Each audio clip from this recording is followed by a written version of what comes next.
સૌને જય માતાજી। અત્યારે અમે ડેડિયાપાડા ગુરુવારની હાટ બજારમાં એક વેપારીને અને એક ગ્રાહકને મળીને આવ્યા છીએ અને 7/1/2024 આવતા રવિવારે આપણે સૌએ જે નક્કી કર્યું છે કે નેત્રંગમાં માનવ મહેરામણ ઉભરાવાનો છે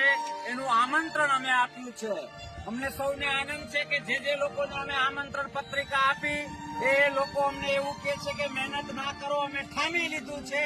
અમે હજારો લાખો અને લાખોની સંખ્યામાં નેત્રંગ આવી રહ્યા છીએ અને આજે ફરીથી તમને આહવાન કરીએ છીએ કે લોકશાહીને બચાવવા માટે, અન્યાયને નાથવા માટે, ધર્મને બચાવવા માટે ચૈતર વસાવા જેવા સિંહ જેવા વ્યક્તિ ઉપર થતા અન્યાયને નાથવા માટે, એના પરિવાર ઉપર જે ન કરવાનું આ સરકારે કર્યું છે એનો જડબાતોડ જવાબ માટે આપણે બધાએ લાખો ને લાખોની સંખ્યામાં